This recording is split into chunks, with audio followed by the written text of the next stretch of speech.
గురుగారు ఈ మధ్య మనం చూసినట్టయితే గనక, మొన్న ఈ మధ్య సమంత పెళ్లి భూతశుద్ధి వివాహం అని చెప్పి చేశారు. అవునండి. ఇప్పుడు విజయ్ దేవరకొండ, రష్మిక వాళ్ళ పెళ్లి కూడా ఒక కొడువా వివాహం అంటున్నారు. అసలు అవును. కొడువా వివాహం అంటే ఏంటి గురుగారు? అంటే కుడువ వివాహంలో చేసుకుంటున్నారు. మన సాంప్రదాయంలో 2 పద్ధతులుగా చేసుకుంటున్నారు. ఇది హ్మ్. కర్ణాటక సైడ్ వాళ్ళు ఒక స్పెసిఫిక్‌గా కొంతమంది చేసుకునేటువంటిది.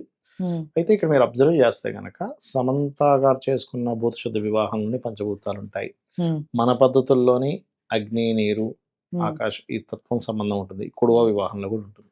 ఓకే. అయితే ఈ కొడువ వివాహానికి ఉన్నటువంటి ప్రత్యేకత ఏమిటంటే ఊరు కొడువ అంటారు దీన్ని. ఊరు కొడువా ఆ! అంటే? అయితే దీనికి ఊర్లో ఉన్న వాళ్ళందరూ హ్మ్. ప్లస్ ఆ కుటుంబ సభ్యులు మొదటి ముందు రోజు నుంచి అవుతుంది. హుహుహు. పందిర్లు వేయడం, పిండి వంటలు వండుకోవడం ఇవన్నీ చేసి, హ్మ్. ఇక్కడేంటంటే పురోహితుడు ఉండడు దానికి. ఓకే. కాకపోతే హ్మ్. ఇక్కడ మనకి ఎలా అయితే అగ్ని మధ్యలో ఉంటుందో, హ్మ్. అలాగే ఒక దీపాన్ని వెలిగిస్తారక్కడ.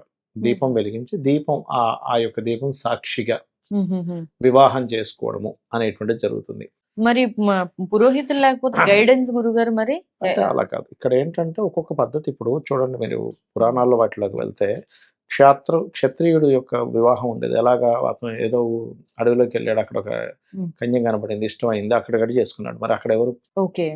అట్లా. హ్మ్. అట్లా ఏంటంటే అంటే వీరత్వాన్ని ఒక వీరులకి క్షాత్ర సంబంధించినటువంటి వివాహం లాంటిది. అందుకే హ్మ్. ఈ వివాహంలో పురుషుడికి ఒక కత్తి ఉంటుంది. ఓకే. హ్మ్. కత్తి ఉంటుంది. అలాగే భలే బిరుదు అని ఒక హ్మ్. కాన్సెప్ట్ ఉంటుంది వాళ్ళ దాంట్లో. హుహుహు. ఇప్పుడు అమ్మాయి ఇంటికొచ్చేటప్పుడు, హ్మ్. ఆ అబ్బాయి వాళ్ళు ఎవరైతే వాళ్ళ పురుషుడు యొక్క వాళ్ళ ఫ్యామిలీ మెంబర్స్ అందరొచ్చేటప్పుడు హ్మ్. అరటి చెట్లుంటాయి అటు ఇటు. ఆ అరటి చెట్లను కత్తితో నరుక్కుంటూ వస్తారు. ఓహోహో!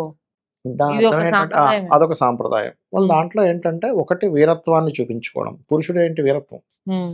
ఏ స్త్రీ అయినా సరే పురుషుడు కొంచెం వీరత్వంగా ఉండాలనుకుంటది. హ్మ్. హ్మ్. అంతే గదా! హ్మ్. అట్లా వీరత్వాన్ని చూపించేటువంటి ఒక సంకేతము.